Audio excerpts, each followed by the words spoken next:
Hello my YouTube family, কেমন আছো তোমরা সবাই? আশা করছি তোমরা সবাই খুব ভালো আছো আর আমিও খুব ভালো আছি। আজকে আমি একটা নতুন রেসিপি বানাতে চলেছি। তো দেখো, সবার আগে আমি এখানে চিকেন নিয়ে নিয়েছি। ভালো করে আমি ফ্রেশ করে ধুয়ে রেখেছি চিকেনটা। দেন এখানে দেখো আমি কিছুটা মশলা রেডি করে নিয়েছি। তো আলু আমি নিয়ে নিয়েছি। চিকেনের মধ্যে আমার আলু না দিলে হয় না, আর যেহেতু চিকেন আর আলু পছন্দ করে খেতে, সেই জন্য আমি প্রত্যেকবার চিকেন করলে আমি আলুটা প্রিফার করি। তো এখানে আমি মশলার মধ্যে পেঁয়াজ কেটে নিয়েছি, দুটো সাইজের বড় বড় পেঁয়াজ। তারপরে এখানে আমি রসুন নিয়ে নিয়েছি, আদা নিয়ে নিয়েছি, কাঁচা লঙ্কা। আর এইখানে এই যে লঙ্কাগুলো দেখছো, এগুলো আর কি অনেকে কোল্হাপুরি মির্চিও বলে, এগুলোর আচার করেও খায়। তো আমি আজকে এইটা হচ্ছে ইউনিক, মানে যে রেসিপিটা বানাবো, এই লঙ্কাটা হচ্ছে সবথেকে মেন। এটার ফ্লেভার কিন্তু খুব ভালো থাকে আর এটা খুব বেশি ঝালও হয় না। তো আমি বড় বড় সাইজের এই 3টে লঙ্কা নিয়েছি, তার সাথে আমি ঝাল করার জন্য কাঁচা লঙ্কাও নিয়েছি। তারপরে এখানে টমেটো নিয়ে নিয়েছি।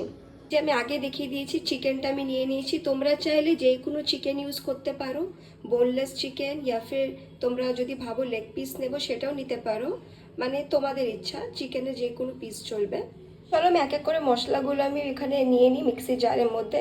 সবার আগে আমি আদা দিয়ে দেবো, দেন এখানে কাঁচা লঙ্কা, তারপর এখানে রসুন দিয়ে দেবো। এই যে লঙ্কাগুলো দেখছো আমি ছোট ছোট করে কেটে দিয়ে দেবো।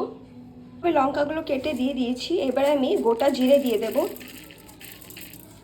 এবার আমি মশলাটাকে পেস্ট করে নেব, তারপরে আমি দেখাচ্ছি বাকিটা।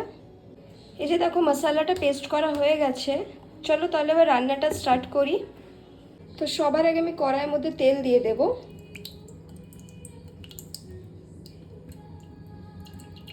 এবার আলুগুলো ভেজে নেব, অল্প একটু নুন হলুদ দিয়ে ভেজে নেব। আলুগুলো ভাজা হয়ে গেছে। এবার আমি কড়াইয়ের মধ্যে পেঁয়াজ ভেজে নেব। পেঁয়াজটা খুব বেশি লাল লাল করে ভাজবো না, নরম করে ভেজে নেব। এবারে আমি এখানে মশলাটা যে বেটে রেখেছিলাম, কাঁচা লঙ্কা সব, ওগুলো দিয়ে দেব। এবারে আবারও খুব ভালো করে মিক্স করে নেব। আপনারা যখন এই রেসিপিটা বানাবেন অবশ্যই আমি যে লঙ্কাটা বললাম সে বড় বড় সাইজের লঙ্কাগুলো, ওটা কিন্তু দেবেন, সেটাতে আর কি আসল ফ্লেভারটা আসবে। এবারে টমেটো দিয়ে দেব।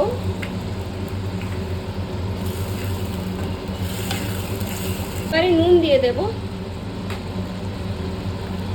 তারপরে হলুদ দিয়ে দেব। এখানে গুঁড়ো মশলা আমি খুব বেশি দেব না, নুন আর হলুদটা পড়বে। আর ধনে গুঁড়োটা যদি আপনারা চান দিতে তাহলে আপনারা দিতে পারেন, আমি এখানে দিইনি। ঢাকা দিয়ে দেব। মশলাটা কষানো হয়ে গেছে। এবার আমি চিকেন দিয়ে দেব।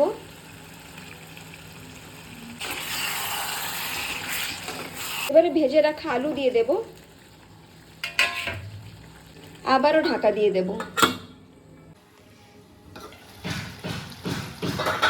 আমি এখানে কিন্তু চিকেনের মধ্যে জল দিইনি, চিকেনের মধ্যে যে জলটা বেরিয়েছিল সেতে আর কি হয়ে গেছে।